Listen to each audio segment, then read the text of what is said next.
और पास्टर जी ये सुमन मसीह यूएसए से ही है, अपनी गवाही दे रहे हैं कि 8 साल से खामरा चर्च के साथ जुड़े हैं ये कहते हैं। और मैरिज के बाद 2008 में जब ये मैरिज हुई तो फर्स्ट प्रेगनेंसी के बाद ये कहते हैं कि इनके बेबी कंसीव नहीं कर पा रहे थे और कहते हैं कि डॉक्टर्स को चेक करवाया इन्होंने तो डॉक्टर्स ने बताया चेक करके कि इनके एग नहीं बनते और साथ में हस्बैंड के जो स्पर्म्स थे वो ऑलमोस्ट पूरी तरह से डेड ही थे और डॉक्टर ने इन्हें आईवीएफ का सजेस्ट किया यहीं पर यूएसए में। और कहते हैं कि 2016 में 8 साल के बाद, मैरिज के 8 साल बाद जब इन्होंने आईवीएफ करवाया तो कहते हैं ये पूरे कॉन्फिडेंट थे अपने आप में कि अब तो मेडिकली सबसे बेस्ट ट्रीटमेंट करवा रहे हैं, आईवीएफ अब बच्चा हो ही जाएगा। हैप्पी थे, सेटिस्फाइड थे, बिल्कुल फ्री थे। लेकिन कहते हैं एकदम से ऐसा अचानक जब आईवीएफ करवाया तो टोटली फेल हो गया और कहते हैं तब जैसे फेल हुआ कहते हैं हम शॉक्ड हो गए कि ये हमारे साथ कैसा हो गया, क्योंकि हमने तो ये सोचा ही नहीं था। कहते पूरी फैमिली भी शॉक्ड थी, सारे परेशान थे और ये लोग ताने मारने लगे कि अब बेबी कभी भी हो नहीं सकता। और दूसरों के छोटे बच्चे देखकर ये कहते तरसते थे बच्चों के लिए और लोग बहुत बुरा भला और बच्चों को छुपाते थे और टोटली सेपरेट से सोसाइटी से होते जा रहे थे और साथ में कहते कि डिप्रेशन में जाते जा रहे थे। और कहते हैं कि फिर ऐसे ही फ़ोन उठाया और एकदम से वीडियो चल पड़ी यूट्यूब के ऊपर खामरा चर्च की और कहते जैसे ही हमने सर्च करना शुरू किया चर्च के बारे में तो कहते हैं कि हमें पता चला कि परमेश्वर कितना जीवित है और सब कुछ करने की सामर्थ्य रखता है। और कहते हैं कि फिर हमने लगातार खामरा चर्च यूट्यूब के माध्यम से मीटिंग्स को देखना शुरू किया और कहते हैं कि इन्होंने और इनके हस्बैंड ने सोचा कि हम सेवा करेंगे, क्योंकि जैसे आप लगातार प्रीच कर रहे थे कि जैसे आपने यहोशू के बारे में प्रीच किया था कि यहोशू कहता कि मैं तो अपने घराने समेत परमेश्वर की सेवा करूंगा और तुम लोग देख लो। कहते तब हमने अपनी प्रॉब्लम को, अपनी वो दुख को भूल कर डिसाइड किया कि नहीं हम भी परमेश्वर जीवित को आगे लेकर जाएंगे। और कहते हमने भी सोचा सेवा करने का और गुरदासपुर में कहते हमने क्रूसेड करवाने का सोचा और जो बिगेस्ट क्रूसेड गुरदासपुर में हुआ था पुड्डा ग्राउंड में इन लोगों ने करवाया था, जो हम देख भी सकते हैं। और वो कहते गुरदासपुर क्रूसेड करवाया और बड़े लोग चेंज हुए, बड़े लोगों के दिल खुले, बिग टेस्टिमनीज वहां पर थी, बिगेस्ट क्रूसेड हुआ। और कहते हैं कि परमेश्वर प्रसन्न हुए, इन्हें लगा कि जैसे हमने परमेश्वर के कामों का बोझ लिया खुदा भी हमारा बोझ लेगा। कहते हैं ऐसे अंगीकार के साथ इन्होंने सेवा की और वहां पर करवाया था क्रूसेड। और उसके बाद कहते हैं कि इनके ब्लेसिंग के वेज ओपन हुए और सितंबर 2018 में कहते हैं कि इन्होंने बेबी कंसीव किया, जो 8 साल से एक बार भी कंसीव नहीं हुआ था। आईवीएफ भी फेल हो चुका था, सेवा की और कहते हैं 2018 में बेबी कंसीव हुआ।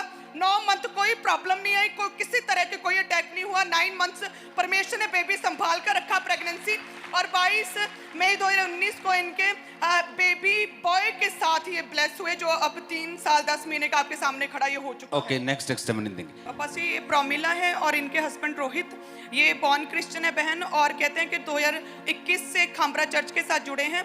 और बेबी की टेस्टिमनी है 17 जनवरी 2016 में इनकी मैरिज हुई और कहते हैं कि मैरिज के बाद जब इन्होंने बेबी के बारे में सोचा तो प्रेगनेंसी कंसीव नहीं कर पा रहे थे और कहते हैं कि प्रेग्नेंट हो ही नहीं पा रहे थे। और फिर इन्होंने सोचा कि हम टेस्ट करवाएं, मेडिकली जाएं, तो अमेरिका में ही है यहाँ पर, तो अमेरिका में अपने टेस्ट करवाए कहते हैं और बहुत सी मेडिसिन खाई इन्होंने। अमेरिका में कहते हैं 2 गाइनो जो थे डॉक्टर्स जो बेबी के लिए होते हैं उनके पास गए, स्पेशलिस्ट डॉक्टर्स के पास गए, लेकिन कहते कोई भी इस ट्रीटमेंट का रिजल्ट नहीं आ रहा था, प्रेगनेंसी हो ही नहीं पा रही थी।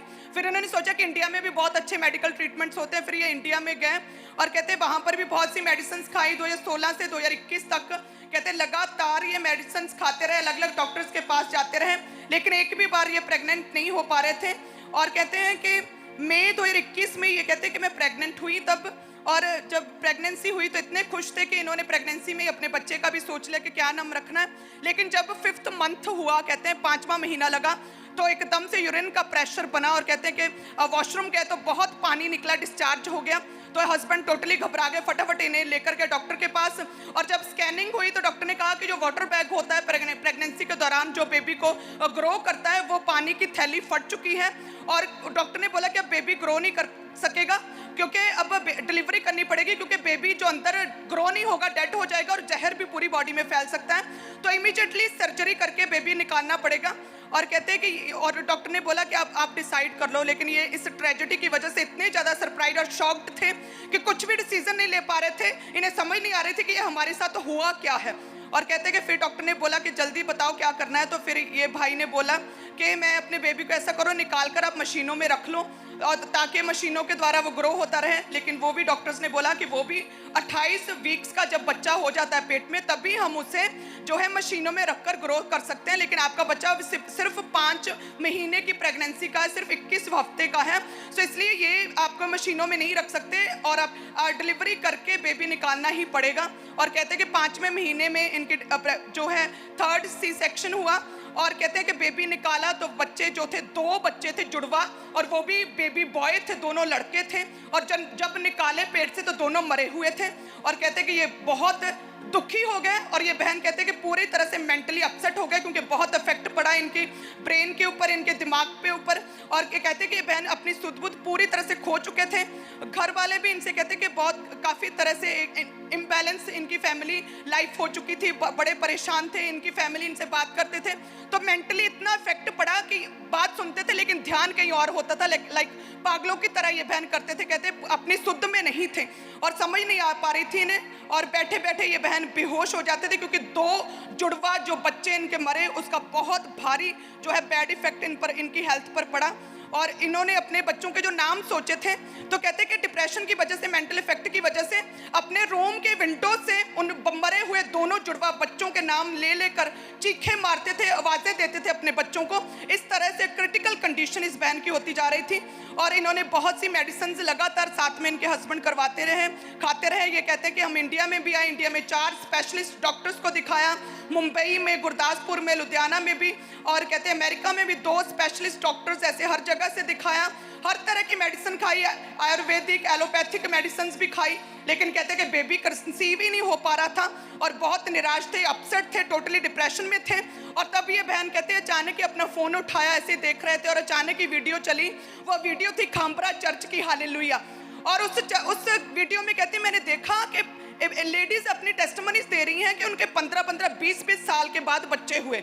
कहती मैं देख के वीडियो इतनी हैरान हो गई कि ये कैसे होगा। कहते मेरे लुई कंडे खड़े हो गए, मैं टोटली सरप्राइज्ड थी। और कहते कि फिर उस वीडियो को मैंने आगे सर्च किया कि कहाँ की है, तो अंकुर नूरुल्लाह मिनिस्ट्री के बारे में पता चला और लगातार कहते कि मैंने उस मिनिस्ट्री को फॉलो करना शुरू किया, हर थर्सडे संडे की मीटिंग को फॉलो करना शुरू किया।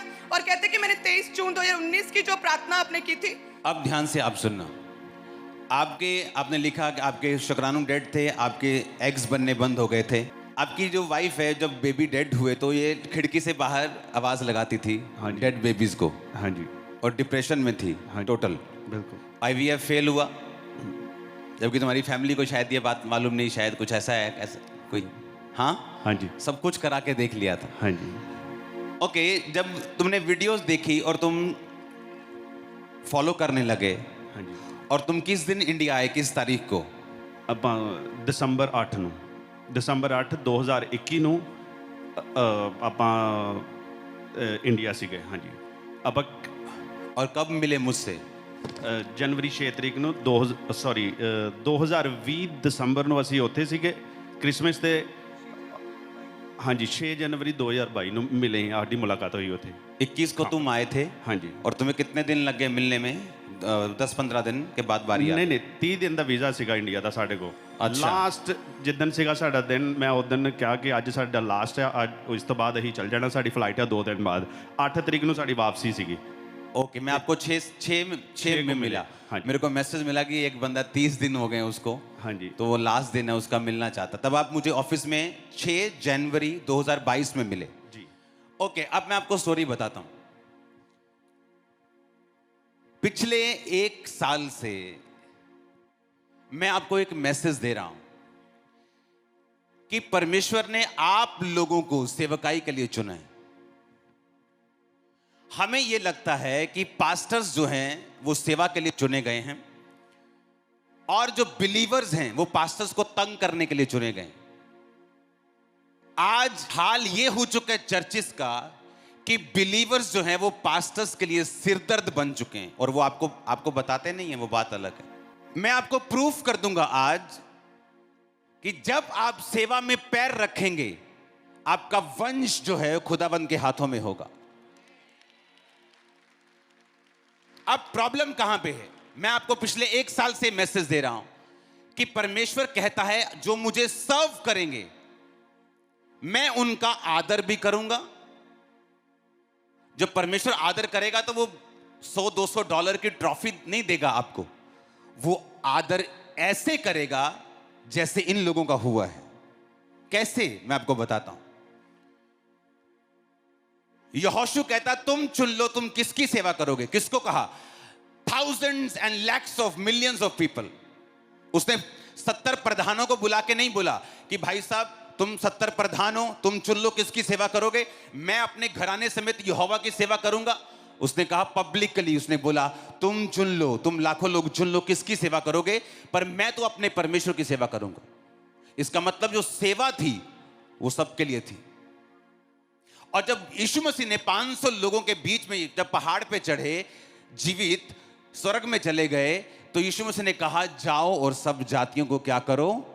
किसको बुला? 12 चेलों को, 500 पीपल, उनमें बिलीवर्स थे, प्रेरित थे, पास्टर्स होंगे, इवेंजलिस्ट होंगे, लेडीज होंगी, मजदूर होंगे, काम करने वाले लोग होंगे, मछुआरे होंगे, उन सबको कहा जाओ और सुसमाचार सुनाओ। क्यों? उसका रीजन मैं आपको बताता हूं। जब परमेश्वर आपको अपने पास बुलाता है तो वो इस विजन और इस आई से, इस सोच से बुलाता है, इस थिंकिंग से बुलाता है कि वो आपके बाद उस ब्लेसिंग को जो वो आपको देना चाहता है, आपकी जनरेशंस तक वो चलेंगी, आपकी जनरेशंस तक। उसने सिर्फ आपको नहीं बुलाया, उसने आपकी जनरेशंस को अपने पास बुलाया। ओके, अब पॉइंट कहां मिस हुआ? आप चर्च में देख लो, लोग दुखी हैं आज चर्च में भी। कोई मैरिज में दुखी है, कोई फाइनेंस में दुखी है, कोई किसी चीज में दुखी है, कोई बीमार है, कोई किसी तरह से दुखी है, किसी के बच्चे उसकी बात नहीं सुनते और वो अपने पास्टर्स को तंग करते कि हमारे लिए प्रार्थना की जाए। और ये प्रार्थना का मसला बिल्कुल नहीं। जब आपने पहली टेस्टिमनी सुनी कि जब हमने टेस्टिमनी सुनी, हमारे आईवीएफ फेल हो गया, शुक्राणु डेड थे, एग नहीं बनते थे, एवरीथिंग खत्म हो गया, लेकिन जब हम वहां पे आए हमने सोचा कि हम परमेश्वर की सेवा करेंगे, क्रूसेड करवाएंगे। क्रूसेड करवाने के बाद ये प्रेग्नेंट थी बहन और ये बेबी आपके सामने है। सुनो मेरी बात सुनो। जब रोहित मेरे ऑफिस में आया तो मेरी टीम ने मुझे मैसेज दिया कि एक भाई है अमेरिका से आया, उसको 30 दिन हो गए, आप उससे मिल नहीं रहे, आप प्लीज उससे मिल लो। तो मेरे को कभी नहीं होता कि 30 दिन से कोई आया तो मैं उससे मिलूं। मैं अंदर देखता हूं खुदा मुझे क्या कह रहे हैं, मुझे मिलना है, मुझे नहीं मिलना, मुझे कोई प्रेशर नहीं, कोई कहां से आया, किधर से आया, कोई ऊपर है, कोई नीचे है, कोई अमीर है, कोई गरीब है। तो मुझे स्पिरिट ने कहा कि मिलना है, तो मैंने कहा बुलाओ। ये लास्ट डे था इसका। जब ये अंदर आया तो इसने कहा कि मेरे पास बेबी नहीं, लेकिन मैं बेबी के बारे में मैंने सोचना बंद कर दिया। मैं ये चाहता हूं कि मैं अपने पैसों से मिनिस्ट्री को सपोर्ट करूं। और मैं आपको बताना चाहता हूं, मेरी जो चर्च बन रही है ना, $4 मिलियन का सिर्फ एसी लगा है वहां पे। तो कोई 500, 1000, $10,000 से कोई इंप्रेस नहीं कर सकता उस चर्च को। ये नहीं बोलता कि हमने बहुत हेल्प की, क्योंकि वो खर्चा इतना बिग है। एसी की बात कर रहा हूं, जस्ट एसी $4 मिलियन, 25-30 करोड़ का एसी लगा वहां। लेकिन जब एक व्यक्ति बात करता है ना अपने मुंह से, मैं सेवा करना चाहता हूं, मैं सपोर्ट करना, हमें मालूम हो जाता है कि इस बंदे का दिल जो है ना परमेश्वर के लिए खुला है। चाहे वो $5 हो, चाहे वो $5 लाख हो, लेकिन बंदे की हैसियत के हिसाब से जब वो बोलता है हमें मालूम होता है कि इसका दिल सेवा के लिए ओपन हो चुका है। और जब ये बोल रहा था मैंने कहा ये, और मैं भी जब कोई बोलता है ना मैं सेवा करूंगा, मैं अपनी लाइफ प्रभु को दूंगा। बहुत सी फैमिलीज जिनके बच्चे आके बोलते हैं पापा हमने चर्च में आके सेवा करनी, हम अपनी लाइफ चर्च को देना चाहते, फॉरेन में भी। तो वहां पे मेरे पास 400 लोगों का स्टाफ है, तो एक बढ़ जाने से मेरे को कोई फर्क नहीं पड़ेगा, लेकिन उनका हार्ट मालूम होता है क्या है, उनकी हार्ट डिजायर, उनका दिल, उनकी थिंकिंग जो है वो क्या है। जब ये बात कर रहा था ऑफिस में तो मैं इंप्रेस हो रहा था इस चीज से कि इसका दिल सेवा के लिए खुला है। चाहे वो $5 हो, चाहे वो $20,000 हो, ये बात अलग है, ये आपकी हैसियत के हिसाब से होता है। परमेश्वर अमाउंट नहीं देखता। हालेलुया। और जब ये बात कर रहा था मैंने कहा अब ये राइट ट्रैक पे चल पड़ा है जो मैं कह रहा हूं। तुम 6 जनवरी को मुझसे मिले ऑफिस में, कितनी देर बाद तुम्हारी वाइफ प्रेग्नेंट थी? फरवरी 6 तरीक ਨੂੰ ਸਾਨੂੰ ਪਤਾ ਲੱਗਾ ਕਿ ਵਾਈਫ ਪ੍ਰੈਗਨੈਂਟ ਹੈ। फरवरी 6 उसी साल की। हाँ जी, हाँ जी। मतलब जब तुम वापस आए, हाँ जी। 6 जनवरी मिले, 6 फरवरी को चेक किया, हाँ जी। वाइफ प्रेग्नेंट थी। हाँ जी। वाइफ को दो तो, मम्मा कैसे हो बेबी की मम्मा?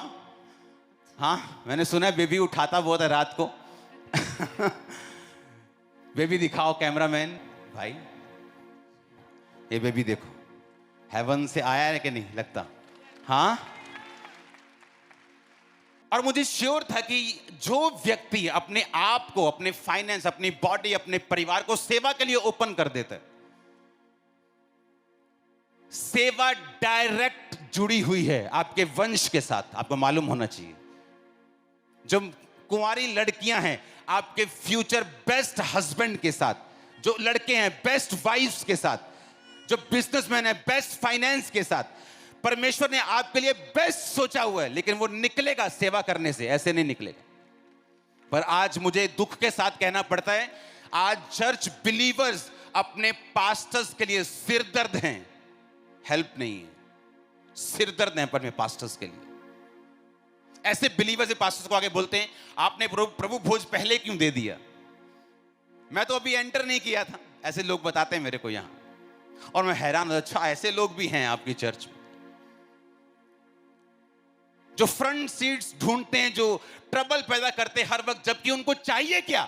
आप चर्च के दरवाजे पे इसलिए आए हो कि आप इस चर्च को जहां आप जाते हो सेवा कर सको, ना कि सिरदर्द दे सको। आपने चर्च को सिरदर्द दी है, इसलिए आपके घरों में सिरदर्द है आज, इसलिए आपका पेन खत्म नहीं हो रहा, आपका ट्रबल खत्म नहीं हो रहा, आपकी मुश्किलें खत्म नहीं हो रही, और दूसरे लोग गवाहियां दे रहे हैं। कोई चर्च परफेक्ट नहीं है, क्योंकि जिस दिन आप चर्च में आए थे उस दिन चर्च परफेक्ट नहीं थी। उस दिन चर्च परफेक्ट होगी भी, होती भी तो जिस दिन आप आए थे ना उस दिन खत्म होगी परफेक्शन। तो ये सोच के आओ, जिस दिन मैं इस चर्च में आया उस दिन परफेक्शन खत्म होगी, क्योंकि मैं इम्परफेक्ट हूं, ऐसा सोचो। लेकिन जीसस ने कहा बी परफेक्ट, तुम परफेक्ट बन सकते हो, सिद्ध बन सकते हो, क्योंकि तुम्हारा पिता सिद्ध है। तुम नहीं कह सकते इंसान गलतियों का पुतला है, तो मैं 1-2 गलतियां रोज करूंगा, 1-2 व्यभिचार रोज करूंगा। तुम जीसस के जैसा बन सकते हो। आमीन। क्योंकि जब परमेश्वर ने कलीसिया को चुना तो उसका मकसद था क्या? पौलुस को परमेश्वर ने कहा ये सारे इलाके में सुसमाचार देना है। ओके पौलुस, लेकिन मैं ये चाहता हूं तू यहूदियों में प्रचार ना करे। हाँ, अरे प्रभु मैं तो यहूदियों में पला बड़ा हूं, बेस्ट कॉलेज यहूदियों का मैंने अटेंड किया है, यहूदियों में मेरा स्थान है। अगर मैं यहूदियों में प्रीच करूंगा तो मेरी बात को बड़े ध्यान से समझेंगे। अगर इस देश का प्रेसिडेंट आके प्रीच करे आप आंखें खोल के सुनेंगे। लेकिन अगर कहीं दूसरे देश का कहीं राजा कोई छोटे मोटे का आपका यहां आके बताए, आप उसको सिंपल लेंगे। तो किसको प्रीच करना चाहिए था? उसको यहूदियों को प्रीच करना चाहिए था। लेकिन परमेश्वर ने कहा नहीं, मैंने तुझे अन्य जातियों के लिए चुना है। और जब तू जाएगा, और बाइबल कहती जिन जिन कलीसियाओं ने पौलुस की हेल्प की है मिशनरी यात्राओं को पूरा करने के लिए, पौलुस ने कहा अब मेरा परमेश्वर तुम्हारी हर घटी को महिमा सहित मसीह यीशु में पूरा करेगा। और मैं बता दूं ये सब लोगों के लिए वचन नहीं है, ये सब लोगों के लिए नहीं, सब इसे क्लेम नहीं कर सकते। जो किसी मिशनरी यात्रा का हिस्सा नहीं है, किसी चर्च का हिस्सा नहीं, इवेंजलिज्म का हिस्सा नहीं। अगर आप खामरा चर्च के मेंबर हैं, मेक श्योर आप इवेंजलिस्ट टीम के मेंबर होने चाहिए, आप पंफलेट बांटने वाले होने चाहिए, आप प्रीच करने वाले होने चाहिए, आप किसी ना किसी सेवा के हिस्सेदार होने चाहिए, ताकि आप चर्च के लिए एक सिरदर्द ना हो, चर्च के लिए एक ब्लेसिंग हो। आमीन। क्योंकि चर्च को सिर्फ इसलिए नहीं बनाया गया कि आप लोग आए और अपने पास्टर्स को तंग करें, और अपने पास्टर्स के लिए को प्रेयर के लिए बार बार बोलें, उनको तंग करें, सारी जिम्मेवारी उन पे डालें। ऐसा चर्च का स्ट्रक्चर बिल्कुल नहीं है जो बिब्लिकल है। बिब्लिकल स्ट्रक्चर है कि परमेश्वर आपके मेंटर से बात करेगा, उसको दर्शन दिखाएगा, उसको दर्शन समझाएगा, उसके बाद वो अपने दर्शन को फॉलो करेगा और जो लोग परमेश्वर ने उसे दिए हैं वो उसको सपोर्ट करेंगे, प्रेयर से, फास्टिंग से, फाइनेंस से, हर एक तरह से, ताकत से, गिफ्ट से, कोई कैमरामैन है, कोई सिंगर है, ताकि वो दर्शन जो परमेश्वर ने उसको दिया है वो पूरा हो सके। जब परमेश्वर का दर्शन पूरा होगा तो ये परमेश्वर की प्रेयर पूरी होगी, हे हमारे बाप, जिस तरह तेरी इच्छा आसमान में पूरी होती है जमीन पर भी हो। जब परमेश्वर देखेगा आप उस चर्च का हिस्सा हैं जहां पर परमेश्वर की मर्जी को पूरा किया जा रहा है और आप उसकी मर्जी को पूरा करने के बीच में हिस्सेदार हैं, वो आपके वंश को पकड़ लेगा और ब्लेस करेगा। सेवा डायरेक्ट लिंक है आपके वंश के साथ, डायरेक्ट लिंक है वो आपके वंश, आपके फ्यूचर के साथ, उसका डायरेक्ट लिंक है। अगर आप किसी भी सेवकाई में नहीं हैं, आप बहुत पीछे हैं, आप मिस कर रहे हैं बहुत चीजों को। आपको क्रिश्चियनिटी का कॉन्सेप्ट अभी तक समझ नहीं आया है या आपको समझाया नहीं गया है कि आपका काम चर्च को सिरदर्द देना नहीं, बल्कि परमेश्वर के उस दर्शन को जो परमेश्वर ने अपने दास को दिया है उसको आगे लेके जाना है। अगर अब्राहम ने सेवा की, परमेश्वर ने किसको ब्लेस किया? इसहाक को। अगर दाऊद ने उसकी सेवा की, दाऊद एक वर्शिपर था, एक सेवक था, परमेश्वर के मन के मुताबिक चलने वाला था। अगर दाऊद ने जब परमेश्वर के दिल से सेवा की तो परमेश्वर ने क्या बोला? परमेश्वर ने कहा तेरी गद्दी वंशों तक चलेगी। जब भी आप सेवा में घुसेंगे वो आपके वंश की बात करेगा।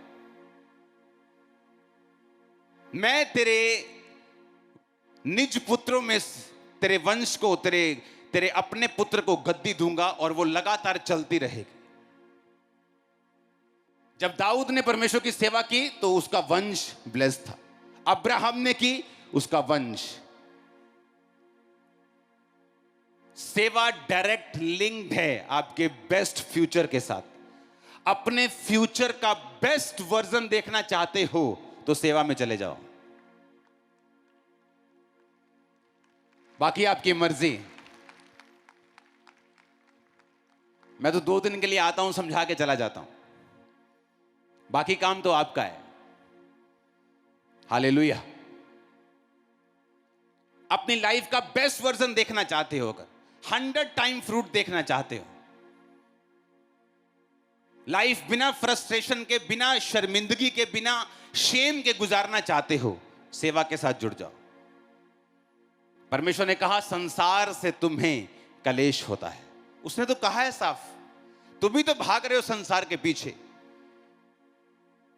पर ढाढ़स बांधो, मैंने संसार को जीत लिया है। आप जीसस में लाइफ व्यतीत करेंगे, आप जीत लेंगे सारा कुछ। जो ट्रबल है आज वो कल नहीं होगा, जो मुश्किल आज है वो कल नहीं होगी। बेटर के बाद आप बेटर होते रहेंगे। धर्मी की ज्योति उस सूर्य के नहीं जिसका प्रकाश दोपहर तक परफेक्ट होता जाता है, धर्मी उस तरह परफेक्ट होता जाएगा। एवरी ईयर आप परफेक्ट होंगे। जब से मैं मसीह में आया हूं, आज 19 साल में मैं हेल्थीएस्ट हूं, आज सबसे बेस्ट हूं। आज जब से मैं प्रभु में आया हूं, इमेजिन करो, हर साल एवरी ईयर हम बेटर होते जा रहे हैं, हर साल। हमें लगता है कि अभी तो जस्ट सेवा शुरू हुई, अभी तो काम करना है, अभी तो जस्ट बेस पड़ा है, अभी तो जस्ट नींव हमने बनाई, अभी तो बहुत काम करना है। हालेलुया। और यही परमेश्वर आप लोगों से भी चाहता है। आपने सिरदर्द बोया चर्च में, सिरदर्द काटा। आपने सेवा बोई होती, आप वंश की ब्लेसिंग्स को काटते। बहुत सारी प्रेयर रिक्वेस्ट है, आप कभी लेके नहीं जाते क्योंकि वो ऑटोमेटिकली सॉर्ट आउट हो रही होती। आमीन। क्यों परमेश्वर ने शाऊल के वंश को नहीं ब्लेस किया? वो सेवा करने में चूक गया। और ये हमारी मर्जी है, हमने क्या करना है। आमीन।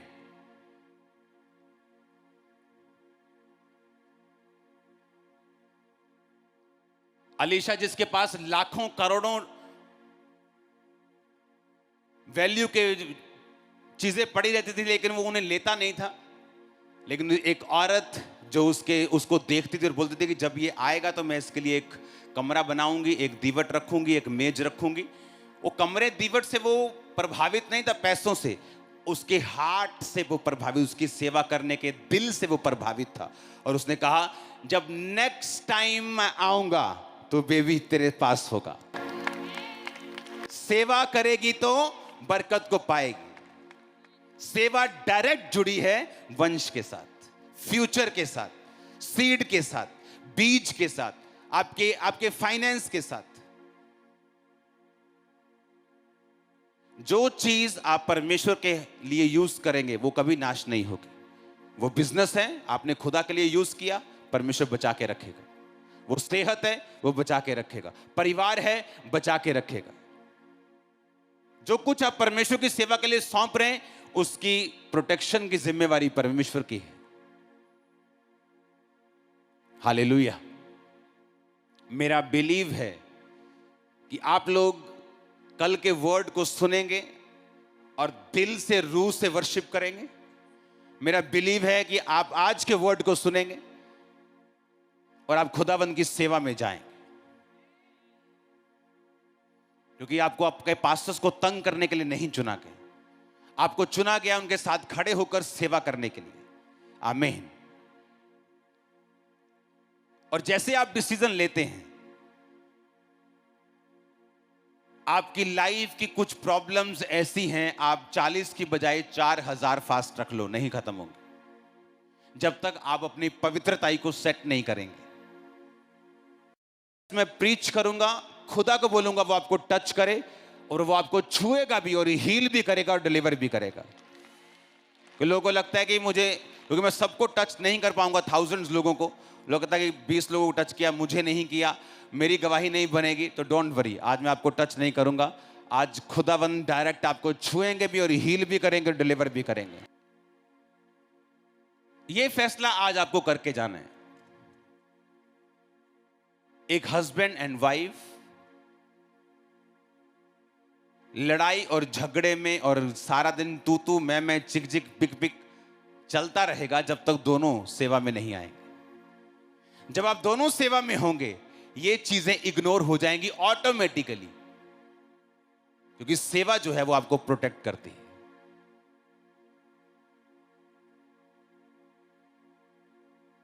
एक परिवार, एक फाइनेंस, एक बिजनेस, एक मैरिज जिसका सेंटर क्राइस्ट है, सेंटर जीसस है, सेंटर सेवा है, बहुत सारी चीजें आप अपने आप खत्म हो जाएं, जस्ट फिनिश हो जाए, उनकी पावर लूज हो जाएगी। अब उनकी कोई, क्या बोलते हैं उर्दू में, औकात नहीं रहेगी आपकी लाइफ में, खत्म हो जाएंगी वो। आप ब्लेस हैं आज इन जीसस नेम। आपका घराना, आपका फाइनेंस, आपका जीवन, आमीन। ऊंचा तो ये ब्लेस है, मैंने कहा यीशु मसीह के नाम में। Hallelujah, hallelujah. अपने हाथों को उठा। इन गवाहियों के लिए खुदावंद हम तेरा शुक्र करते हैं। ये वर्ड आज मैं बिलीव करता हूं मेरे लिए था। उठाकर अपने हाथों को ऊंची आवाज में अंगीकार करो। क्योंकि जिंदा खुदा है तू मेरा, जिंदा खुदा है तू मेरा, क्योंकि जिंदा खुदा है तू मेरा, जिंदा खुदा है तू मेरा, जिंदा खुदा है तू मेरा, जिंदा खुदा है तू मेरा। तो बाकी टेस्टिमनीज को सुनेंगे। अपने हाथों को उठाओ। थैंक यू जीसस, तू जीवित खुदा है। खुदा, तेरी सेवा के लिए अपने आप को, अपने परिवार को, अपने फाइनेंस को मैं तेरे सामने समर्पित करता हूं। उठाओ अपने हाथों को। यीशु मसीह के सामर्थी नाम में हम मांगते हैं, आमीन। ऊंचा चाहिए चर्च। हालेलुया। सुनो, वचन कड़वा हो सकता है लेकिन आपकी लाइफ सेम नहीं होगी। और जो बेस्ट आपके लिए खुदा ने रखा है, वो बेस्ट पार्टनर, बेस्ट कैरियर, वो बेस्ट फाइनेंस, वो बेस्ट बिजनेस, आप जस्ट डिसीजन लोगे और वो आपके पास दौड़ा चला आएगा इन जीसस नेम। जब आप परमेश्वर में चलेंगे और जो गॉड के क्रिएशन है, जो आपके लिए बनाई गई है, उसमें टाइम लग सकता है, लेकिन जब वो आपके पास पहुंच जाएगी, आप एवरी डे उसके लिए खुदावंद का थैंक्स किया करेंगे इन जीसस नेम। आमीन। टेस्टिमनी को सुने। अपोस्टल, ये बहन का नाम सहरिश है, ये यहीं से अमेरिका से बिलोंग करते हैं और ये बॉर्न क्रिश्चियन है और 2019 से खामरा चर्च के साथ जुड़े हैं। 2016 में इनकी मैरिज हुई थी और मैरिज के कहते हैं कि 2 साल बाद 2018 में इन्होंने और इनके हस्बैंड ने बेबी के बारे में सोचा और जब फर्स्ट टाइम प्रेग्नेंट हुए तो प्रेगनेंसी के सेकंड मंथ में हैवी ब्लीडिंग एकदम से हुई और कहते हैं कि मिसकैरेज हो गया और साल बाद ही 2019 में ये बहन कहते हैं कि सेकंड टाइम प्रेग्नेंट हुए और कहते हैं कि जब दूसरा मंथ चल रहा था तो डॉक्टर के पास चेकअप के लिए गए तो डॉक्टर ने इनकी स्कैनिंग की और बताया कि बेबी की हार्ट बीट ही नहीं बनी है, जिसकी वजह से आपका मिसकैरेज हो चुका है। और कहते हैं कि बहुत शॉक्ड हो गए, एकदम से पूरे अपसेट हो चुके थे और कहते हैं कि बेबी उसके बाद प्रेगनेंसी कंसीव नहीं हो पा रही थी। फ्रेंड्स, रिलेटिव सारे पूछते थे कि क्या हुआ, आपके बेबी क्यों नहीं हो रहा। तो हमेशा ये साइड पे रहते थे, सेपरेट लोगों से रहते थे क्योंकि जवाब नहीं दे पाते थे कि ये हमारे साथ कौन सी विपदा आन पड़ी है। और कहते हैं कि ऑनलाइन यूट्यूब के जरिए इन्होंने खामरा चर्च के बारे में पता चला और ऑनलाइन मीटिंग्स को लगातार विश्वास के साथ कहते हैं कि हमने देखना शुरू किया और 27 फरवरी 2020 थर्सडे मीटिंग में अपोस्टल जी आपने डिक्लेयर किया था कि जो गर्भ जना नहीं है वो प्रभु यीशु मसीह के नाम में वो जनने लगे। और जैसे ही आपने ये स्पेशली डिक्लेयर किया और कहते हैं उस समय ये ऑनलाइन देख रहे थे और इन्होंने विश्वास के साथ रिसीव किया कि ये प्रोफेटिक वर्ड जो है वो मेरे लिए है। कहते हैं ऐसे मैंने रिसीव किया अपने पेट के ऊपर हाथ रख के और कहते हैं कि उसके बाद अपना प्रेगनेंसी टेस्ट जब इन्होंने विश्वास के साथ किया तो वो टेस्ट पॉजिटिव आया। आपको कोई प्रॉब्लम थी बीपी की या क्या क्या? क्योंकि तभी मैंने ज्यादातर देखा है कि वो मिसकैरेज होता है। फर्स्ट मिसकैरेज कब हुआ, कितने महीने में? सेकेंड मंथ में मिसकैरेज हुआ था, ब्लीडिंग होने लग गई थी। ओके, सेकंड मिसकैरेज कब हुआ? थर्ड मंथ में? सेकेंड मंथ में, सेकेंड वाला हुआ था सेकेंड मंथ में। Okay. लेकिन उस टाइम उन्होंने बोला था कि बेबी का हार्ट बीट स्टॉप हो गया है। मैं नॉर्मल चेकअप के लिए गई थी। जब आपने प्रोफेटिक वर्ड्स को रिसीव किया फिर आप प्रेग्नेंट हुए जी और तब ये प्रेगनेंसी 8 मंथ तक चली जी और फिर आपको प्री मेच्योर डिलीवर करना पड़ा। हाँ जी। और फिर क्या हुआ, ये बेबी कहाँ रहा? मशीन में रहा? मशीन में रही थी 2 वीक्स के लिए। ओके, उसके बाद बिल्कुल हेल्थी बाहर। हाँ जी। आपको सुनो, लोगों को लगता है कि गवाही मतलब ऐसे कोई जैसे होता है ना, मतलब ऐसे कोई शगुफा है, मतलब जस्ट ऐसे दे दी गवाही। जब एक व्यक्ति किसी प्रॉब्लम से निकल रहा है तो ये 8 मंथ में डिलीवरी होना इस बात का सबूत है कि डेविल अब भी ट्राई कर रहा था वो बेबी को अबॉर्ट करने की।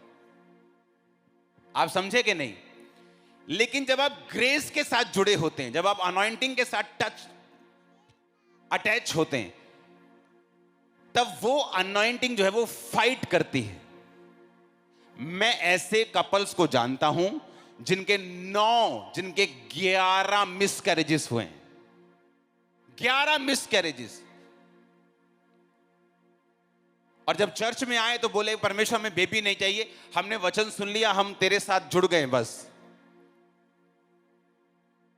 और इमेजिन करो 8 मंथ में फिर डेविल ट्राई कर रहा है उसी चीज को।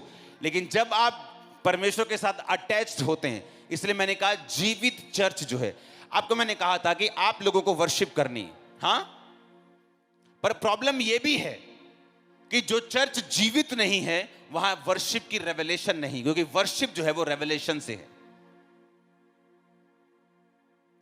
अपनी पवित्र आत्मा को मुझसे अलग ना कर, अपनी प्रेजेंस मुझे फिर से दे ताकि जो हड्डियां तूने तोड़ डाली हैं वो मगन हो जाएं। किसने कहा? दाऊद ने। क्योंकि जब खुदा की प्रेजेंस उससे दूर हुई, उसकी बॉडी में, उसके शरीर में दिक्कतें शुरू हुई।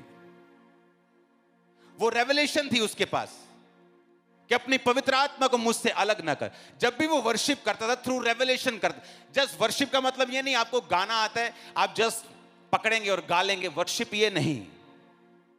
वर्शिप है बाय रेवलेशन। और आपका पास्टर जितना जीवित होगा, वर्शिप उतनी जीवित होगी, क्योंकि वो वर्शिप रेवलेशन से करेगा, ना कि गले से, ना कि शब्दों से। गला होना चाहिए, शब्द होने चाहिए, ये एक बेस्ट चीज है। मैं भी अपनी बेटी को सिखाता हूं गाना कैसे है, वो भी सीखती है। जब से 3-4 साल की तब से सीख रही।